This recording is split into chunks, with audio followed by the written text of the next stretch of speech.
ಗುಜರಾತ್ನಲ್ಲಿದ್ದ 50 ಬಸ್ಗಳಿಗೆ ರಾಜ್ಯದಲ್ಲಿ fitness certificate ಸಿಕ್ಕಿವೆ. ವಾಹನ ಪರೀಕ್ಷಿಸಿಲ್ಲ, ಆದರೆ ಎಫ್ಸಿ ಸರ್ಟಿಫಿಕೇಟ್ ಕೊಟ್ಟಿದ್ದಾರೆ. ಗುಜರಾತಿನ 50 ಬಸ್ಗಳಿಗೆ ಪರೀಕ್ಷೆನೇ ಇಲ್ಲ, ವಾಹನ ಪರೀಕ್ಷೆನೇ ಇಲ್ಲ, ಎಫ್ಸಿ ಕೊಟ್ಟು ಕಳಿಸಿದ್ದಾರೆ. ಕೋರಮಂಗಲ ಆರ್ಟಿಒ ಖುದ್ದು ಯಾವುದೇ ಪರೀಕ್ಷೆ ಮಾಡದೆ ಸರ್ಟಿಫಿಕೇಟ್ ಕೊಟ್ಟು ಕಳಿಸಿದೆ. ಕೋರಮಂಗಲ ಆರ್ಟಿಒ ಭ್ರಷ್ಟಾಚಾರನ ಗುಜರಾತ್ ಅಧಿಕಾರಿಗಳು ಬಯಲಿಗೆಳೆದಿದ್ದಾರೆ. ಮಾನ ಮರ್ಯಾದೆ, ಊರ್ ತುಂಬಾ ಹರಾಜು, ಊರ್ ತುಂಬಾ ಅಲ್ಲ ದೇಶ ತುಂಬಾ ಹರಾಜು. ಎಫ್ಸಿ ನೀಡಿದ ವೇಳೆ ವಾಹನ ಗುಜರಾತ್ನಲ್ಲಿ ಇತ್ತು ಅಂತ ದಾಖಲೆ ಕೂಡ ಸಲ್ಲಿಸಿದ್ದಾರೆ.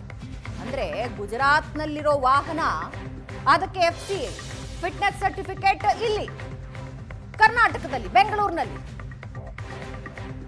ಗುಜರಾತ್ನಲ್ಲಿದ್ದ ವಾಹನಗಳಿಗೆ ಹೇಗೆ ಎಫ್ಸಿ ಕೊಟ್ರಿ ಅಂತ ಪ್ರಶ್ನೆ ಮಾಡ್ತಾ ಇದ್ದಾರೆ. 2025 ಅಕ್ಟೋಬರ್ 8ನೇ ತಾರೀಕು ಗುಜರಾತ್ನ ಒಂದಲ್ಲ 20 ವಾಹನಗಳು ಅವಕ್ಕೆ ಎಫ್ಸಿ ಸಿಕ್ಕಿವೆ.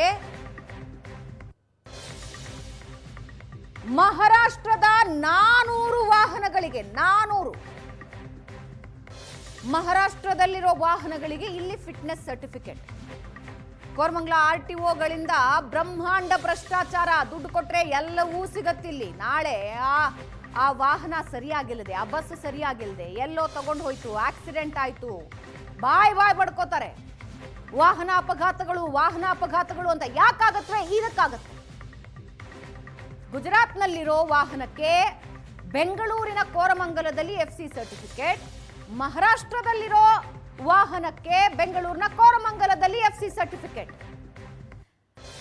ಇದಕ್ಕೆ ದಾಖಲೆ ಸಮೇತ ಪ್ರಶ್ನೆ ಮಾಡ್ತಾ ಇದ್ದಾರೆ ಗುಜರಾತ್ ಅಧಿಕಾರಿಗಳು. ವಾಹನಗಳು ಗುಜರಾತ್ನಲ್ಲೇ ಇದ್ವು, ಅವೇನ್ ಬೆಂಗಳೂರಿಗೆ ಬಂದಿದ್ವು ಅಂತಲ್ಲ, ಬೆಂಗಳೂರಿಗೆ ಬಂದ ವಾಹನನ ಇವರು ಟೆಸ್ಟ್ ಮಾಡಿದ್ರು ಅಂತಲ್ಲ. ಗುಜರಾತ್ನಲ್ಲೇ ಇದ್ದ ವಾಹನಗಳಿಗೆ ಬೆಂಗಳೂರಿನ ಕೋರಮಂಗಲದಲ್ಲಿ ಆರ್ಟಿಒ ಅಧಿಕಾರಿಗಳು ಎಫ್ಸಿ ಸರ್ಟಿಫಿಕೇಟ್, ಫಿಟ್ನೆಸ್ ಸರ್ಟಿಫಿಕೇಟ್ ಕೊಟ್ಟಿದ್ದಾರೆ.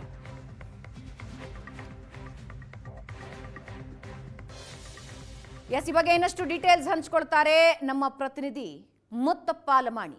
ಮುತ್ತಪ್ಪ, ದೇಶದಾದ್ಯಂತ ಬಹಳ ದೊಡ್ಡ ದೊಡ್ಡ ಅಪಘಾತಗಳು ನಡೆಯುತ್ತೆ. ಬಸ್ಗಳ ಅಪಘಾತಗಳು ನಡೆದಾಗ ಜನ ತಮ್ಮ ಮನೆಯ ಕುಟುಂಬದ ಸದಸ್ಯರನ್ನ ಕಳ್ಕೊಂಡ್ಬಿಡ್ತಾರೆ. ಅವಾಗ ಎಲ್ಲರೂ ಅನ್ನೋದು ಹಿಂಗಿದ್ದ ಒಂದು ಅಪಘಾತ ಆಯಿತು ಅಂತ. ಆದರೆ ಇಂಥ ಅಧಿಕಾರಿಗಳನ್ನ ಇಟ್ಕೊಂಡು ಅಪಘಾತ ಆಗದೆ ಇನ್ನೇನಾಗಬೇಕಾಗಿದೆ? ಗುಜರಾತ್ನಲ್ಲಿರೋ ವಾಹನಗಳಿಗೆ ಬೆಂಗಳೂರಿನ ಕೋರಮಂಗಲದಲ್ಲಿ ಎಫ್ಸಿ ಸರ್ಟಿಫಿಕೇಟ್ ಕೊಡ್ತಾರೆ. ಮಹಾರಾಷ್ಟ್ರದ 400 ವಾಹನಗಳಿಗೆ ಮಾನಮರ್ಯಾದೆ ಇದೆಯಾ ಇವರಿಗೆ? ನಿಜ ಭಾವನೆ ಏನಂದರೆ, ಮಹಾರಾಷ್ಟ್ರ ಮತ್ತು ಗುಜರಾತದ ಆರ್ಟಿಒ ಅಧಿಕಾರಿಗಳ ಎದುರು, ಆ ರಾಜ್ಯಗಳ ಎದುರು ಕರ್ನಾಟಕದ ಮಾನವನ್ನ ಕೋರಮಂಗಲ ಆರ್ಟಿಒ ಅಧಿಕಾರಿಗಳು 3 ಕಾಸಿಗೆ ಹರಾಜು ಹಾಕುವಂಥ ಕೆಲಸವನ್ನು ಮಾಡಿದ್ದಾರೆ. ಸಾಕ್ಷಿ ಸಮೇತವಾಗಿ ಕೋರಮಂಗಲ ಅಧಿಕಾರಿಗಳ ಭ್ರಷ್ಟಾಚಾರವನ್ನು ಗುಜರಾತ್ ಮೂಲದ ಗುಜರಾತ್ನ ಸಾರಿಗೆ ಅಧಿಕಾರಿಗಳು ಈ ಒಂದು ಪತ್ರವನ್ನು ಕೂಡ ಬರೆದಿದ್ದಾರೆ. ಕಳೆದ ವರ್ಷ ಅಕ್ಟೋಬರ್ನಲ್ಲಿ ಒಟ್ಟು 20 ವಾಹನಗಳಿಗೆ ಒಂದೇ ದಿನ ಎಫ್ಸಿ ಮಾಡುವಂತಹ ಕೆಲಸವನ್ನು ಮಾಡ್ತಾರೆ. ಅಂದರೆ ಫಿಟ್ನೆಸ್ ಸರ್ಟಿಫಿಕೇಟ್ ಕೊಡುವಂತಹ ಕೆಲಸವನ್ನು ಮಾಡ್ತಾರೆ. ಈ ಫಿಟ್ನೆಸ್ ಸರ್ಟಿಫಿಕೇಟ್ ಯಾವ ರೀತಿ ಕೊಡಬೇಕಂದ್ರೆ, ಒಬ್ಬ ಅಧಿಕಾರಿ, ಆರ್ಟಿಒ ಅಧಿಕಾರಿ ಆ ವಾಹನವನ್ನು ತಾನೇ ಖುದ್ದಾಗಿ ಹೋಗಿ ಅದನ್ನು ಪರಿಶೀಲನೆ ಮಾಡಬೇಕು. ಆರ್ಟಿಒ ಒಂದು ಮಾರ್ಗಸೂಚಿಯ ಪ್ರಕಾರ ಆ ವಾಹನ ರಸ್ತೆಗೆ ಇಳಿಯೋದಕ್ಕೆ ಫಿಟ್ ಆಗಿದೆ ಅಂತ ಹೇಳ್ಬಿಟ್ಟು ಪರಿಶೀಲನೆ ಮಾಡಿ ನಂತರದಲ್ಲಿ ಫಿಟ್ನೆಸ್ ಸರ್ಟಿಫಿಕೇಟ್ ಕೊಡಬೇಕು. ಫಿಟ್ನೆಸ್ ಸರ್ಟಿಫಿಕೇಟ್ ಇರುವಂತಹ ವಾಹನಗಳು ಮಾತ್ರ ರಸ್ತೆಯಲ್ಲಿ ಓಡಾಡಬೇಕು. ಹೀಗಿರುವಾಗ ಕೋರಮಂಗಲದ ಆರ್ಟಿಒ ಅಧಿಕಾರಿಗಳು 20 ಗುಜರಾತ್ ಮೂಲದ ವಾಹನಗಳಿಗೆ ಎಫ್ಸಿ ಸರ್ಟಿಫಿಕೇಟ್ ಕೊಡುವಂತಹ ಕೆಲಸವನ್ನು ಮಾಡ್ತಾರೆ. ಆದರೆ ಆರ್ಟಿಒ ಅಧಿಕಾರಿಗಳು ಮಾಡಿರುವಂತಹ ಎಡವಟ್ಟು ಎಷ್ಟರ ಮಟ್ಟಿಗಿದೆ ಅಂತಂದ್ರೆ, ಗುಜರಾತ್ ಅಧಿಕಾರಿಗಳು ಇವರು ಮಾಡಿರುವಂತಹ ಎಡವಟ್ಟನ್ನ ಎಳೆಯಾಗಿ ಸಾಕ್ಷಿ ಸಮೇತವಾಗಿ ಬಯಲಿಗೆಳೆದಿದ್ದಾರೆ. ಯಾವತ್ತು ಕೋರಮಂಗಲದಲ್ಲಿ ಈ ಒಂದು ಫಿಟ್ನೆಸ್ ಸರ್ಟಿಫಿಕೇಟ್ ಕೊಡಲಾಯಿತು, ಆ ದಿನ ಆ ಸಮಯದಲ್ಲಿ ಆ ಬಸ್ಸು ಗುಜರಾತ್ನಲ್ಲಿರುವಂತಹ ಒಂದು ಟೋಲಲ್ಲಿತ್ತು. ಹೇಗೆ ನೀವು ಫಿಟ್ನೆಸ್ ಸರ್ಟಿಫಿಕೇಟ್ ಅನ್ನು ಕೊಟ್ರಿ ಅಂತ ಹೇಳ್ಬಿಟ್ಟು ಸಾಕ್ಷಿ ಸಮೇತವಾಗಿ ಪ್ರಶ್ನೆ ಮಾಡುವಂತಹ ಕೆಲಸ ಮಾಡಿದ್ದಾರೆ. ಕೋರಮಂಗಲ ಆರ್ಟಿಒ ಅಧಿಕಾರಿಗಳು ಕೊಟ್ಟಂತಹ 50 ಫಿಟ್ನೆಸ್ ಸರ್ಟಿಫಿಕೇಟ್ಗಳನ್ನ ರದ್ದು ಮಾಡ್ತಾ ಇದ್ದೀವಿ, ಜೊತೆಗೆ ಯಾವ ಅಧಿಕಾರಿ ಈ ಬಗ್ಗೆ ಕೊಟ್ಟಿದ್ದಾನೋ ಅವರ ಸಂಪೂರ್ಣವಾದಂತಹ ಮಾಹಿತಿಯನ್ನು ಕೊಡಿ ಅಂತೇಳಿ ಪತ್ರ ಬರೆಯುವಂತಹ ಕೆಲಸ ಕೂಡ ಮಾಡ್ತಾರೆ. ಇದು ಒಂದು ಕಡೆ ಪ್ರಕರಣ. ಆದರೆ ಮತ್ತೊಂದು ಕಡೆ ಮಹಾರಾಷ್ಟ್ರದ 460 ಗಾಡಿಗಳಿಗೆ 460 ಗಾಡಿಗಳಿಗೆ ಕೇವಲ 55 ಸೆಕೆಂಡ್ನಲ್ಲಿ 450 ಗಾಡಿಗಳಿಗೆ ಫಿಟ್ನೆಸ್ ಸರ್ಟಿಫಿಕೇಟ್ ಕೊಡುವಂತಹ ಕೆಲಸವನ್ನು ಕೋರಮಂಗಲ RTO ಅವರು ಮಾಡಿರುವುದು ಈಗ ಸಾಕ್ಷಿ ಸಮೇತ ಸಿಕ್ಕಿರುವಂಥದ್ದು. ಅಂದರೆ ಹಣದಾಸೆಗೆ ಹಣ ಕೊಟ್ಟರೆ ವಾಹನ ಎಲ್ಲಾದ್ರೇನು ಅದಕ್ಕೆ ಫಿಟ್ನೆಸ್ ಸರ್ಟಿಫಿಕೇಟ್ ಕೊಡುವಂತಹ ಕೆಲಸವನ್ನು ಕೋರಮಂಗಲದ ಅಧಿಕಾರಿಗಳು ಮಾಡ್ತಾ ಇದ್ದಾರೆ. ಇವರ ಬ್ರಹ್ಮಾಂಡ ಭ್ರಷ್ಟಾಚಾರವನ್ನ ಹೊರ ರಾಜ್ಯದ ಸಾರಿಗೆ ಅಧಿಕಾರಿಗಳು ಸಾಕ್ಷಿ ಸಮೇತವಾಗಿ ಹಿಡಿದು ಇದೀಗ ಇವರ ಮೇಲೆ FIR ದಾಖಲು ಮಾಡುವಂತಹ ಕೆಲಸಕ್ಕೆ ಮುಂದಾಗಿರುವಂಥದ್ದು. ಈಗಾಗಲೇ ಸಾರಿಗೆ ಸಚಿವರು ಈ ಬಗ್ಗೆ ಸಾಕಷ್ಟು ಕ್ರಮಗಳನ್ನು ಕೈಗೊಳ್ಳಿ ಅಂತೇಳಿ ಸೂಚನೆ ಕೊಟ್ಟರೂ ಸಹ ಅಧಿಕಾರಿಗಳು ಹಣದ ಆಸೆಗೆ ಈ ರೀತಿಯಾಗಿ ಕಳಪೆ ಅದು ಅಕ್ರಮವಾಗಿ ಫಿಟ್ನೆಸ್ ಸರ್ಟಿಫಿಕೇಟ್ ಕೊಡುವಂತ ಕಾರಣಕ್ಕಾಗಿ ರಾಜಸ್ಥಾನದಲ್ಲೂ ಕೂಡ ಒಂದು ಬಸ್ ದುರಂತವಾಯಿತು, ಬೆಂಗಳೂರಲ್ಲೂ ಕೂಡ ಅಂದರೆ ಚಿತ್ರದಲ್ಲೂ ಕೂಡ ಒಂದು ಬಸ್ ದುರಂತ ಆಯಿತು, ಆಂಧ್ರ ಪ್ರದೇಶದಲ್ಲೂ ಈ ರೀತಿಯಂತಹ ಬಸ್ ದುರಂತಗಳಾಯಿತು. ಎಲ್ಲೋ ಒಂದು ಕಡೆ ಕೋರಮಂಗಲದ RTO ಅಧಿಕಾರಿಗಳ ಎಡವಟ್ಟಿನಿಂದ ಇಂತಹ ಏನು ಅನ್ಫಿಟ್ ಆಗಿರುವಂತಹ ಬಸ್ಗಳಿಗೆ ಫಿಟ್ನೆಸ್ ಸರ್ಟಿಫಿಕೇಟ್ ಕೊಡುವಂತಹ ಕೆಲಸ ಮಾಡ್ತಿದ್ದಾರೆ. ಎಲ್ಲೋ ಈ ದುರಂತಗಳಿಗೆ ನೇರವಾಗಿ ಕೋರಮಂಗಲದ RTO ಅಧಿಕಾರಿಗಳೇ ನೇರವಾಗಿ ಒಂದು ಕಾರಣ ಅನ್ನೋದಕ್ಕೆ ಯಾವುದೇ ರೀತಿಯ ಡೌಟ್ ಇಲ್ಲ. ಇದೀಗ ಗುಜರಾತ್ನ ಅಧಿಕಾರಿಗಳು ಕೋರಮಂಗಲದ RTO ಅಧಿಕಾರಿಗಳ ಅಕ್ರಮವನ್ನು ಪತ್ತೆ ಹಚ್ಚಿದ್ದಾರೆ.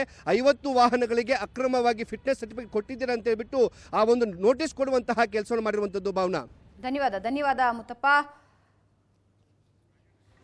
ನಿವೃತ್ತ RTO ಅಧಿಕಾರಿ ರಾಜಣ್ಣ ಅವರು ನಮ್ಮ ಜೊತೆ ದೂರವಾಣಿ ಸಂಪರ್ಕದಲ್ಲಿದ್ದಾರೆ. ರಾಜಣ್ಣ ಅವರೇ, ಏನಿದು ಕಥೆ? ಯಾವ ಲೆವೆಲ್ಗೆ ರಾಜ್ಯದ ಮಾನನ ಇಡೀ ದೇಶದಲ್ಲಿ ಹರಾಜು ಹಾಕಿದ್ದಾರೆ? ಗುಜರಾತ್ನಲ್ಲಿ ಗಾಡಿ ಇದೆ, ಇಲ್ಲಿ FC ಕೊಡ್ತಾರೆ. ಮಹಾರಾಷ್ಟ್ರದ 400ಕ್ಕೂ ಹೆಚ್ಚು ವಾಹನಗಳಿಗೆ 55 ಸೆಕೆಂಡ್ನಲ್ಲಿ ಇವರು FC ಸರ್ಟಿಫಿಕೇಟ್ಗಳು ಕೊಡ್ತಾರೆ ಅಂದ್ರೆ ಯಾವ ಮಟ್ಟಿಗಿನ ಭ್ರಷ್ಟಾಚಾರ ಇದು? ನಮಸ್ತೆ ಮೇಡಮ್. ನಮಸ್ತೆ. ಅಲ್ಲ, ಹಿಂಗಿದ್ದೇನಾದ್ರೂ ಅವೈಲಬಿಲಿಟಿ ಇದೆಯಾ ಸರ್? ನನಗಂತೂ ಗೊತ್ತಿಲ್ಲ. ನನಗೆ ಗೊತ್ತಿರೋ ಹಾಗಂತೂ ಹಿಂಗಿದ್ದೊಂದು ಯಾವುದು ಆಗಕ್ ಸಾಧ್ಯ ಇಲ್ಲ. ನೀವು ಏನು ಹೇಳ್ತಾ ಇದ್ದೀರಾ ತಾವು ನ್ಯೂಸ್ ಅಲ್ಲಿ, ಅದು 100ಕ್ಕೆ 100 ಸತ್ಯ. ಅದನ್ನ ಯಾರು ಅಲ್ಲಗಳೆಯುವಂತ ವಿಚಾರವೇ ಅಲ್ಲ. ಇದು ದಿನೇ ದಿನೇ ಹೆಚ್ಚಾಗ್ತಾ ಇದೆ. ಅದು ಕೆಲವು ಡೆಸಿಗ್ನೇಟೆಡ್ ಆಫೀಸರ್ಸ್ ಅಂತ ಇದ್ದಾರೆ. ಇದು ಕೇವಲ ಕರ್ನಾಟಕದಲ್ಲ, ಇಡೀ ಭಾರತ ದೇಶದಲ್ಲಿ ನಡೀತಾ ಇದೆ. ಅಲ್ಲಿ ಕೆಲವು ಡೆಸಿಗ್ನೇಟೆಡ್ ಆಫೀಸರ್ಗಳು ಮಾತ್ರ ಕೆಲವು ಒಂದು ವ್ಯವಸ್ಥಿತ ಒಂದು ಸಂಚಿನ ಮೂಲಕ ಇಂತ ಫಿಟ್ನೆಸ್ ಕೊಡ್ತಕ್ಕಂತ ವ್ಯವಸ್ಥೆಯನ್ನ ಅಕ್ರಮ ದಂಧೆಯನ್ನ ನಡೆಸ್ತಾ ಇರೋದದ್ದು ಖಂಡಿತ ಸತ್ಯ. ಅದನ್ನ ಅಲ್ಲಗಳಿಗೆ ಸಾಧ್ಯನೇ ಆಗೋದಿಲ್ಲ. ಇವರು ದಂಧೆ ಒಂದು ಭ್ರಷ್ಟಾಚಾರ ಒಂದು ಭಾಗ ಆದ್ರೆ, ಇವರ ಭ್ರಷ್ಟಾಚಾರದ ಇನ್ನೊಂದು ಮುಖವಾಗಿ ಜನರ ಸುರಕ್ಷತೆಯನ್ನ ನಾವು ಒತ್ತೆ ಇಡ್ತಾ ಇದೀವಲ್ಲ ಅನ್ನೋದೊಂದು ಬಹಳಷ್ಟು ಬೇಸರದ ಸಂಗತಿ. ಸರ್, ರೋಡ್ ಆಕ್ಸಿಡೆಂಟ್ಗಳು ಎಷ್ಟಾಗ್ತಾ ಇವೆ ಸರ್? ಜನ ತಮ್ಮ ಕುಟುಂಬದ ಜನರನ್ನ ಜೀವ ಕಳ್ಕೊಳ್ತಾ ಇದ್ದಾರೆ, ತಮ್ಮ ಕುಟುಂಬ ಸದಸ್ಯರನ್ನ ಕಳ್ಕೊಳ್ತಾ ಇದ್ದಾರೆ. ಇವ್ರು ಮನುಷ್ಯರ sir? Sorry to say this, but ಇವ್ರು ಮನುಷ್ಯರ ಅಂತ ಅನ್ನಿಸ್ತಾ ಇದೆ. ಗಾಡಿ ಫಿಟ್ನೆಸ್ ಸರ್ಟಿಫಿಕೇಟ್ ಸರ್, ಆ ಗಾಡಿ ಕೂಡ್ಸಿರ್ತಾರೆ, ಅದ್ರದ್ದೊಂದು ಸರ್ವಿಸ್ ಮಾಡಿಸಿರೋದಿಲ್ಲ ತುಂಬಾ ಜನ. ಅದಕ್ಕೆ ಒಂದು ಫಿಟ್ನೆಸ್ ಸರ್ಟಿಫಿಕೇಟ್ ಇವ್ರು ಕೊಟ್ಟು ಜನರ ಜೀವದ ಜೊತೆ ಆಟ ಆಡೋದ ಇವರು? ಮೇಡಮ್, ಇವರು ಗಾಡಿನೇ ಇನ್ಸ್ಪೆಕ್ಷನ್ ಮಾಡಿರೋದಿಲ್ಲ. ಇವು ನನ್ನ ವೈಯಕ್ತಿಕ ಅನುಭವದಲ್ಲೂ ನಾನು ಸಾಕಷ್ಟು ಕಂಡಿದ್ದೇನೆ. ನಾನು ಸೇವೆಯಲ್ಲಿ ಇದ್ದಾಗಲೂ ಕೂಡ ಕೆಲವು ಅಧಿಕಾರಿಗಳು ಇಂಥ ಹಲ್ಕ ಕೆಲಸಗಳನ್ನ ನಿರಂತರವಾಗಿ ಮಾಡ್ತಿದ್ದಾರೆ. ಇದು 100ಕ್ಕೆ 100 ಸತ್ಯ. ಅರುಣಾಚಲ ಪ್ರದೇಶ ಇರ್ಬೋದು, ನಮ್ಮ ಕರ್ನಾಟಕದಲ್ಲಿ ಏನು ಕೋರಮಂಗಲ ಅಂತ ಹೇಳ್ತಿದಾರಲ್ಲ, ಈ ತರ ಕೆಲವು ಆಯ್ದ ಅಧಿಕಾರಿಗಳು ಆಯ್ದ ಕಚೇರಿಗಳಲ್ಲಿ ಒಂದು ಸೀಮಿತವಾಗಿ ಇಂಥ ಅನಿಷ್ಟ ಕೆಲಸವನ್ನ ನಿರಂತರವಾಗಿ ಮಾಡ್ತಾ ಇದ್ದಾರೆ. ಇವ್ರನ್ನ ಕೇವಲ ಸಸ್ಪೆಂಡ್ ಮಾಡೋದಲ್ಲ, ಪರ್ಮನೆಂಟ್ ಆಗಿ ಸೇವೆಯಿಂದ ವಜಾಗೊಳಿಸಿದ್ರೆ ಮಾತ್ರನೇ ಇದು ನಿಂತ ಕೆಲಸಗಳು ನಿಲ್ತವೆ. ಕೇವಲ ನೀವು ಸಸ್ಪೆನ್ಷನ್ ಮಾಡೋದು, ಇನ್ನೇನೋ ಒಂದು ತನಿಖೆ ಮಾಡೋದ್ರಿಂದ ಯಾವುದೂ ಆಗೋದಿಲ್ಲ. ಮತ್ ಕಥೆ ಏನು ಸರ್? ಇದು ಹಿಂಗೆ ಮುಂದುವರೆದ್ರೆ 450 ಸಂಬಂಧಪಟ್ಟಂತ ಅಧಿಕಾರಿಗಳು ಮತ್ತು ಇದಕ್ಕೆ ಇಲಾಖೆ ಅಂತ ಇದೆಯಲ್ಲ, ಮಿನಿಸ್ಟರ್ ಅಂತ ಇಲ್ಲ, ಇವರು ಕಠಿಣವಾದ ಕ್ರಮನ ಅಂತ ಅಧಿಕಾರಿಗಳ ಮೇಲೆ ತೆಗೆದುಕೊಳ್ಬೇಕಾಗುತ್ತೆ. ಎಸ್, ಆದಷ್ಟು ಬೇಗ ಸಾರಿಗೆ ಸಚಿವರು ಇದ್ರ ಬಗ್ಗೆ ಗಮನ ಕೊಡಬೇಕು. ಏನಾಗ್ತಾ ಇದೆ ತಿಳ್ಕೊಳ್ಬೇಕು. ತಲೆದಂಡ ಆಗ್ಬೇಕು, ಫಸ್ಟ್ ತಲೆದಂಡ ಆಗ್ಬೇಕು. ಇವ್ರುಗಳ ಸಸ್ಪೆಂಡೋ ಮತ್ತೊಂದೋ ಮಗದೊಂದಲ್ಲ, ಕೆಲಸ ಕಳ್ಕೋಬೇಕು. ಸರ್ಕಾರದ ದುಡ್ಡು ತಿಂತಾರೆ, ಸರ್ಕಾರ ಜನರಿಗೋಸ್ಕರ ಕೆಲಸ ಮಾಡಿ ಅಂತ ಕಳಿಸಿದ್ರೆ ಜೇಬು ತುಂಬಿಸ್ಕೊಳ್ತಾರೆ ಇವರು. ಥ್ಯಾಂಕ್ ಯು ರಾಜಣ್ಣ ಅವರೇ.